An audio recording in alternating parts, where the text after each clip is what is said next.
Yo guys, welcome back to this YouTube channel Crypto News Indonesia dengan gua Andreas Tobing sebagai host yang seperti biasa kita akan bahas banyak hal mulai dari fundamental sampai technical kita bakal bahas semua di sini, oke? Nah, kali ini langsung aja, mungkin judulnya nampak sangat mengejutkan buat kalian ya, Bitcoin BlackRock iShares ETF fake ya, tapi ya ini yang bakal gue tunjukin sama kalian. Tapi gini, gue akan bahas satu persatu ya. Bener-bener tadi pagi tuh gue seharian sibuk banget full. Ini gue baru pulang, by the way gue bikin video ini di tanggal 24 Oktober jam 11 malam ya. Gue bener-bener belum lama pulang, lanjut kerja lagi dan gue sempetin konten ini karena gila coy, barusan gue sebenarnya nggak niat bikin konten sih malam ini jujur aja karena gue masih ada kerjaan lain. Cuman begitu tiba-tiba setengah jam lalu baca berita di Twitter, gue langsung kayak oh sial apa nih. Oke, jadi gini ya, gue bahas satu persatu. Pertama, gue buka dulu. Ini adalah web chart ya, tapi bukan chart BTC USD. Tapi kalau kalian lihat di sebelah sini di kiri atas, kalian bisa lihat nih ya, yang di sini nih. Ini adalah kalian bisa lihat tickernya kan BTC 1 tanda seru ya. Ini bukan Bitcoin USD, tapi ini adalah Bitcoin CME Futures ya.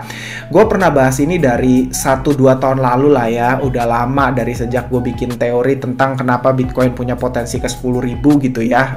Dari 2021 lah ya. Gue udah berkali-kali buka chart ini by the way ya sama kalian semua, dan kali ini gue buka lagi sama kalian karena gue mau tunjukin bahwa ketika Bitcoin drop ya dari peaknya di November ya, ketika drop gitu ya, kan ada gap ya, ada CME gap yang diciptakan ya. Gap itu apa buat kalian belum familiar? Jadi gini, gue jelasin dulu. Kalau yang kalian tahu kan kayak misalnya di Binance, Bybit gitu ya, market Bitcoin itu kan 24/7, Sabtu Minggu pun juga trading. Nah, tapi Bitcoin CME itu adalah Chicago Mercantile Exchange. Dia itu tuh ya semacam apa ya?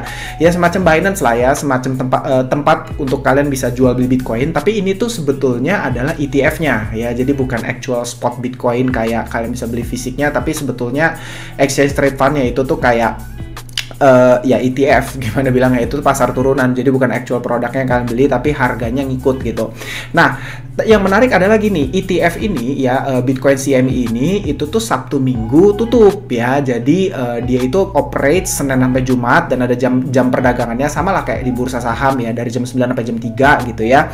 Tapi kalau CME ini juga Sabtu Minggu dia tutup gitu. Nah, jadi gini, ketika Jumat dia closing malam ya, pasarnya tutup, tapi kan di exchange lain tetap didagangin nih ya, Bitcoin ini tetap dagang, tetap aktif gitu. Nah, terus kalau misalnya tiba-tiba Senin buka ya, kan mestinya nih kalau di saham kan ya mesti harga sama dong gitu loh. Nah, tapi karena di pasar lain masih jualan, kadang-kadang jika ada kenaikan yang signifikan atau penurunan yang signifikan, itulah yang dinamakan gap ya, selisih harga closing sama open ya. Contoh misalnya Jumat jam 3 Bitcoin closing di CME Futures itu harganya di 30.000 misalnya.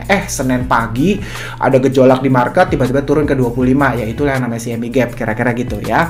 Nah, teorinya sih biasanya gap ini tuh akan selalu filled, akan selalu terisi, nggak tahu kapan ya. Itu gue flashback sedikit ya mengenai teori CME gap ya. Tapi gini, ini kalau teman-teman tahu ya, gue udah pernah bahas ini juga sebelumnya, bahwa ketika penurunan Bitcoin di sini menuju ke sekitar 15.000 ada gap, beberapa gap yang diciptakan ya. Nah, beberapa itu semua sudah terisi kecuali yang ini 35.000 ya. Ini tuh sebenarnya kalau teman-teman tahu analisa gue di awal tahun, ini salah satu dasar gue kenapa gue bilang Bitcoin punya possibility untuk naik at least ke 35-40.000 di tahun ini ya, at least di 35.000 akan sentuh, karena gue expect CME gap ini akan filled, CME gap ini akan terisi ya. Itu sebetulnya salah satu dasarnya, selain tentu ya penjelasan yang lain yang mengenai impulsive movement Bitcoin dan seterusnya ya. Tapi kalian bisa lihat hari ini dengan kemarin, tadi pagi lah lebih tepatnya ya, tiba-tiba ada keluar berita BlackRock iShares Bitcoin ETF listing masuk ke DTCC ya. Suddenly Bitcoin impulsif sekali movementnya ya, kalian bisa lihat nih ya, dalam waktu 1, 2, 3, 4 candle ya, naik 2%, 2%, 6%, 7% ya. Jadi kayak dalam waktu 4 hari Bitcoin itu naik sampai dengan 24% in total ya. Jadi sangat-sangat impulsif ya, obviously ini impulsif sekali pergerakannya. Dan kalian bisa lihat Di sini yang menarik adalah CME gap-nya sudah filled, sudah terisi. Kalau misalnya gue kasih cek ya, sehingga ya gue bilang magnet untuk Bitcoin menuju ke 35.000 sudah terisi. Ya obviously ini sebenarnya bisa jadi good sign, tapi bisa jadi bad sign juga ya. Gue akan bahas di dua sisi. Sebetulnya gini, kenapa ekspektasi gue itu bisa sampai 40 bahkan sampai 48 ya, sebetulnya ya gue nggak bahas lebih dalam lah ya. Itu udah ada di pembahasan gue sebelumnya. Tapi kita kan tentu ketika Bitcoin tag 35.000 kita mau lihat strukturnya dulu sama-sama, dan mungkin news yang mendorong untuk Bitcoin bisa naik sampai ke sekitar 35.000 tersebut ya. Dan tentu ini kan berita positif banget sebetulnya ya, banget positifnya. BlackRock iShares Bitcoin ETF listing di DTCC, itu kayak daftar antrian untuk listingnya lah ya. Itu positif banget ketika gue baca, wah gila positif banget, dan gue langsung makin confident dengan outlook gue 35-40 ribu tembus gitu, yang mana akan disusul dengan 50-60% correction ya sesuai outlook gue ya dari awal tahun ini ya udah gue share ya. Nah, tapi yang menarik adalah kalau teman-teman lihat, gue udah share juga by the way di grup Telegram. Kalau teman-teman ada di grup Telegram, ya kalian bisa join juga, di linknya di description. Atau kalian mau join trading team gue juga bisa. Kalian bisa register Binance, Bybit, OKX, or anything dengan kode referral gue. Ya, jadi buat kalian semua yang regis, benefitnya apa? Satu ya, basically kalian udah dapat diskon lah gitu. Jadi kan kalau kalian join dengan kode referral dari siapapun sih sebetulnya, entah dari gue atau siapapun ya, tapi khususnya dari gue, kalian bakal dapat diskon 20-30% trading fee. Yang kedua adalah gue bakal bikinin nanti satu grup khusus untuk gue akan kasih share outlook gue secara berkala buat kalian semua ya. Itu dua intermezzo. Nah tapi gini guys, yang menarik adalah barusan gue baca di Twitter nih, kalian bisa lihat ya, ternyata ya DTCC udah delete BlackRock's Bitcoin Spot ETF-nya yang IBTC yang ini nih. Yang ini nih, yang tadi ini kan kalau kalian teman-teman lihat ya beritanya, ini nih yang bener-bener ini nih yang bikin Bitcoin naik langsung breakout ke 35.000 tuh ini. Ya ketika listing si IBTC ini, iShares Bitcoin ini, yang dari BlackRock itu ya.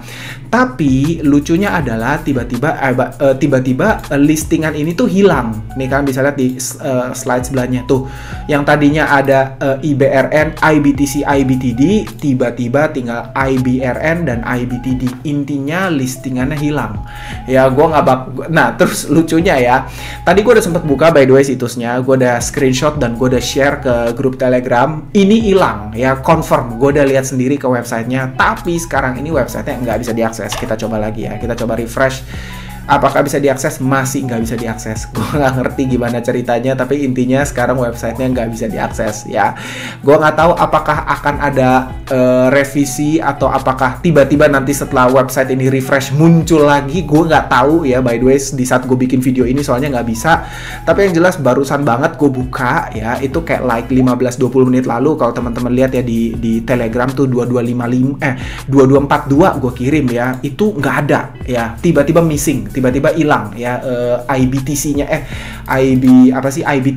IBTC-nya ini hilang ya. Nah ini yang gue mau bilang sama kalian, be careful, hati-hati ya. Gue jujur nggak tahu apakah dari sini akan terjadi 50-60% correctionnya, gue nggak tahu. I don't think so, jujur aja ya. Outlook gue udah share juga di grup Telegram. I think menurut gue real hard correction, FAD-nya akan koreksi sebelum halving ya, atau mungkin pada saat halving, nggak tahu. Tapi gue expect itu akan tetap terjadi mengingat impulsifnya pergerakan Bitcoin dari awal tahun ya. Gue expect pergerakan impulsif seperti itu akan terjadi hard correction juga gitu loh. Tapi ya balik-balik ya, apakah gue 100% pasti benar? Nggak tahu ya. Kalian boleh punya outlook berbeda dengan gue, silahkan, gue nggak keberatan ya. Itu outlook gue pribadi, analisa gue pribadi. Tapi kalau kalian punya outlook berbeda, monggo ya, nggak masalah, kita boleh bebas diskusi ya, silahkan banget gitu. Tapi itu outlook gue, bener-bener outlook gue. Cuman apa yang gue lakukan ya, gue sih dollar cost average, gue nggak pusing gitu. Jadi kayak memiliki outlook itu tuh membantu gue untuk set ekspektasi gue dengan bener, set harapan gue realistis dan bener gitu loh, pada tempatnya. Jadi gue jujur sama sekali nggak berpikir tahun ini Bitcoin balik ke all time high. No, gue nggak di posisi itu. Seperti yang teman-teman tahu, gue udah share, I think Bitcoin akan balik ke all time high-nya somewhere in kuartal 4 di tahun depan, di 2024. Di situ menurut gue peluang terbaik Bitcoin balik ke $69.000 per Bitcoin. Sampai sebelum waktu itu tiba, ya terserah kalian mau beli di harga berapa. Gue masih sangat bullish dengan Bitcoin, dan buat gue any price kalian beli di tahun ini adalah harga yang sangat baik. Ya obviously buat gue, kecuali kalian seorang trader, ya silahkan kalian timing the market gitu. Tapi di luar itu menurut gue mengumpulkan Bitcoin secara bertahap tetap adalah strategi terbaik. Dollar cost average, ya, terlepas dari resiko untuk kamu mendapatkan gain ataupun capital loss, ya, maksudnya tapi unrealized, ya, yang belum terrealisasi, ya, itu buat gue part of risk yang harus kita enjoy, harus kita nikmati sama-sama sebagai investor. Karena sama lah, lu bisnis, ada waktunya lu nggak untung di bulan itu, ada waktunya lu untung. Jangan punya mindset kalian tuh invest seperti layaknya orang kerja. Nggak bisa. Ya, kalau kerja kan lu dapat income fix, ya. Kamu invest, kamu berbisnis, ya. Ada waktunya, ada musim-musimnya kamu punya penghasilan yang sangat baik, kamu punya return on investment yang baik. Atau kamu punya bisnis, ada waktu-waktunya omset kamu perform dengan sangat baik, bisnis kamu perform, omset kamu dahsyat, omset kamu naik. Tapi ada waktunya juga tiba-tiba dia turun, kamu rugi, kamu harus nombok, ya. Buat gue sama.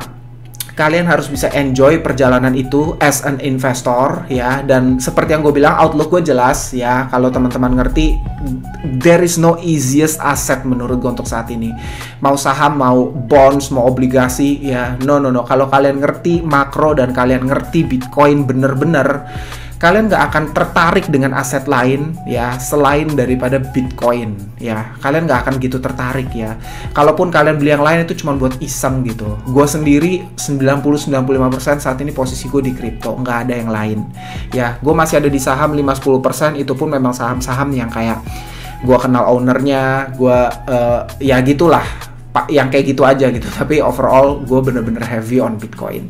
So guys, itu yang gue mau share sama kalian. Jadi be careful, ya, bener-bener khususnya buat kalian invest di alts, hati-hati sekali. Karena ya perjalanan masih akan volatile ke depannya. Buat kalian yang trade, kalian yang jago trading, kalian bisa make money in between, that's good. Tapi gue mau update sedikit, ya, mungkin posisi gue untuk Chainlink gue masih open, ya. Link short gue yang dari 10,6 itu masih gue open, teman-teman. Itu gue masih open, itu belum ada perubahan. Sama satu lagi, ya, nih gue tunjukin aja lah sama kalian, ya, nggak apa-apa, ya. Untuk teman-teman, gue share juga, gue ada short BLZ, ya. Ini teman-teman kalau nonton video gue yang kemarin, gue udah share, ya. Kalau menurut gue BLZ ini menarik sekali untuk di short. Dan kalian bisa lihat, nih udah lah, gue tunjukin aja sama kalian. Nih gue lagi short, right on top, kelihatan nggak? Tuh, lu pada bisa lihat gak sih, itu S gue tuh di atas. That's it, gue short hoki lah. Ini bener-bener hoki banget, gue short right on top. Dan sekarang lagi running profit juga, ya. Ini gue consider gue lucky, gue beruntung, bener-bener beruntung lah, ya. Di 0,26an gue short gitu. Itu outlook gue, by the way, ya. Untuk teman-teman semua, silahkan kalian boleh tetap buat gue yang terbaik adalah dollar cost average. Nggak usah berusaha timing the market, ya. Tetap aja udah akumulasi cicil santai aja, nggak usah pusing-pusing.